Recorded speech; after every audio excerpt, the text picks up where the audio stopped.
Hey everyone, I am your presenter and we are back again to continue discussing about human resource management. So, are you ready? Our topic for today is about the changes in the human resource management function. How the HR management functions is we have the general HR issues in international business sometimes cause conflicts on the discrimination in the culture, the level of economic development, and the legal system. So, whether we like it or not, discrimination in the culture in an organizations is always there.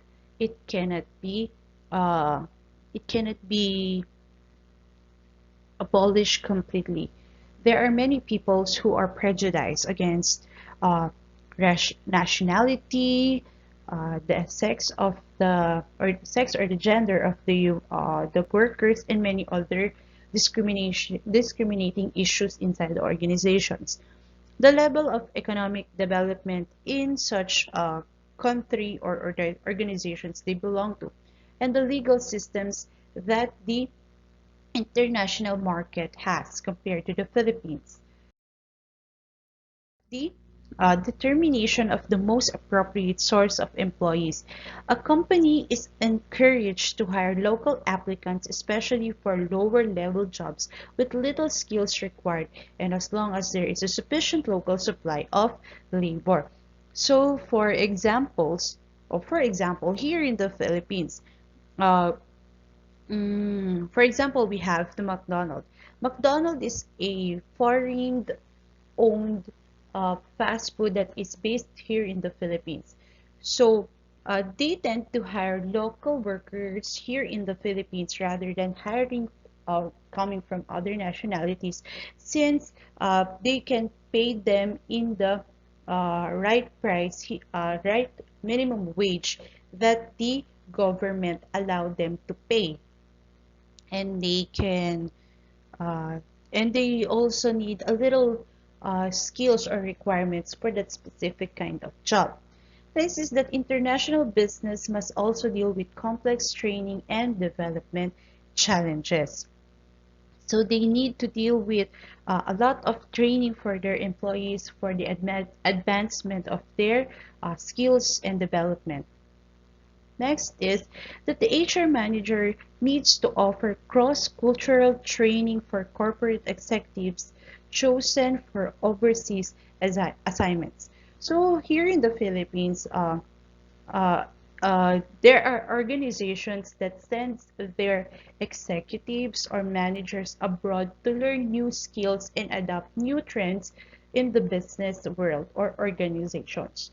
So it is for the betterment and enhancement of their organizations. The training program should be aligned to the academic local systems. So they must be studying abroad, but those skills or training they are learning uh, must be aligned to the local systems uh, that the company or the organization or the country is adopting in the business sector. Next is we have working conditions, compensations, and the cost of living are also important. In a general idea adopted by almost all international enterprises is that the employee should not suffer from the decrease of his standard of living. So if you work in an international company, so this might be the reason why there are a lot of overseas Filipino worker, since um, generally speaking, if you work abroad, the pay and the compensation is much more higher compared to the Philippines. But according to this, international enterprises make sure that their employees does not suffer from the decrease of their living standard expenses, to not degrade them from working properly. Next is we have self-service is the practice of giving the employees online access to information. So nowadays, through the use of technologies, in just one click of uh, of the computer, they might get all the access to the HR information that they needed inside their organization. So next is we have the outsourcing. It is the practice of having another company provide services. So for example, um, in the company or in the organization that I belong to, um, they use another company or another person to provide another services, especially in the uh, IT, IT sector or IT sections, which is they pay for another company to do the job for them. For that is an example of outsourcing, in which they do not tend to pay uh, for the employee as irregular, but they just pay for that person or the company a certain amount for the job they need to do for them. Next is we have the evidence base.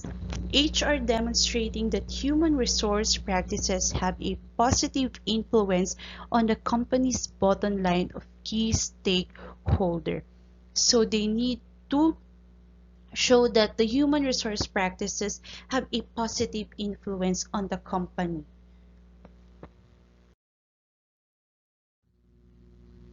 Specific HR issues in international business. Number one is that HR deals exporting strategies, making goods in domestic firms, selling in other countries. It can also be a service. Exporting allows the domestic firm to have an easy entrance to a new market.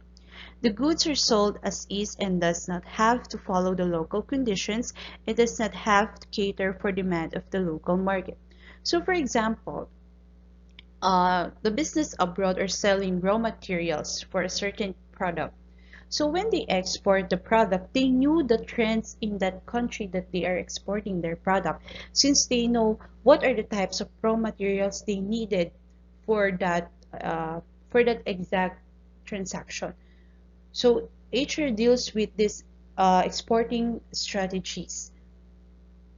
They must be good in or knowing the trends in in other countries, as I have said a while ago.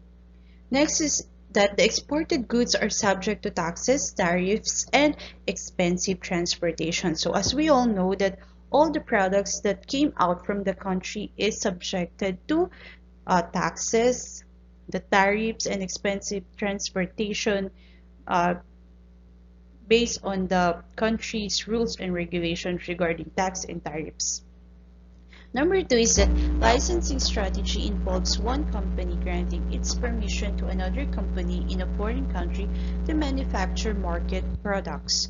So, example of licensing strategies is company is like Samsung, which they allows uh, a company in their uh, company in a foreign country to manufacture their market's product. Also, Apple is an example of this.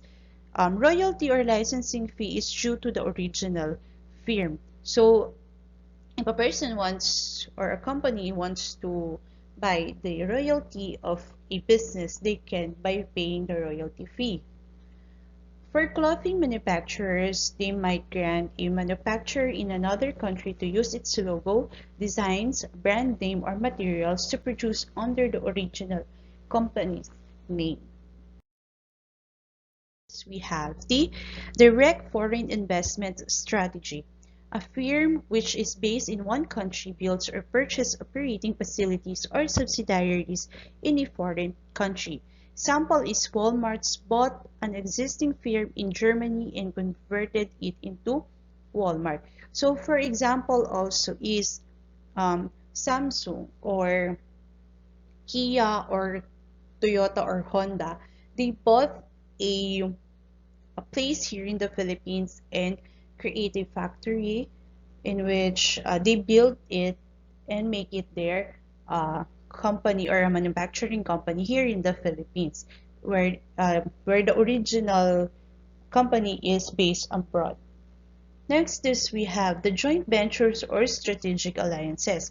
So two or more firms cooperate in the ownership or management of an operation on an equity basis. So, for example, of joint ventures or strategic alliances is, um, uh, as I have watched before, it is in somewhere in Saudi Arabia or Saudi Arabia, in which local a local of Saudi Arabian and a Filipino or a Filipina can build a or can build or can do even a business venture in Saudi Arabia, given that they are um, co-owner of the business being created. It is not solely owned by the Filipino or the Filipina citizen. It should be a two-person, which is the local of Saudi Arabia and the Filipino or Filipina who wants to invest. Another example is the Star Alliance. It is a group of airline companies all over the world. So this alliance makes it easier for travelers to book flights between any two or more partners in the alliances, which makes it much more easier. Next is we have domestic domestic issues in international human resources. Domestic issue is first we have the local recruitment and selection issues. So for the non-managerial employees like blue-collar workers such as in the production, um, manufacturing, factory, and other, and white-collar office stops are usually from the host country since locals are much more cheaper to employ. So they employ the non-managerial positions to the locals since uh, they pay the employee much more cheaper. For the managerial, they can some of the organization or business can um, employ um, foreign nationals, or it may come from the business from that foreign country or where the business came from. Next is we have the local training issues. So the human resource manager must understand the training and development needs of the host country where the nationals or the local workforce uh, is placed to help them perform their job effectively. So the training and development must in the US or any other countries abroad must be different from the training and development that the locals here in the Philippines needed, since we have different type of workplace environment compared to the foreign businesses. And lastly is that we have the local compensation issues. So the compensation and benefits must be also based on the host country nationals for international businesses. So for example, if these are the call center company, so it may be different in their lifestyle, the standard of living, and regulation that cause a big variation in the way organizations pay their workers in different foreign locations. As I have said, it is like the call center business here in the Philippines. A lot of call center company is being placed here in the Philippines since, as they have said, they can pay less compared to their host country, or for example, in the USA, they must pay much more higher to the American citizens compared to the Philippines. That's why they prepare to uh, build their jobs here in the Southeast Asia, not only in the Philippines. And they also in the in the call center industry, they are getting paid based on the compensation and benefits of the organization, but in the local money. Did you get it? So thank you for listening and have a good day.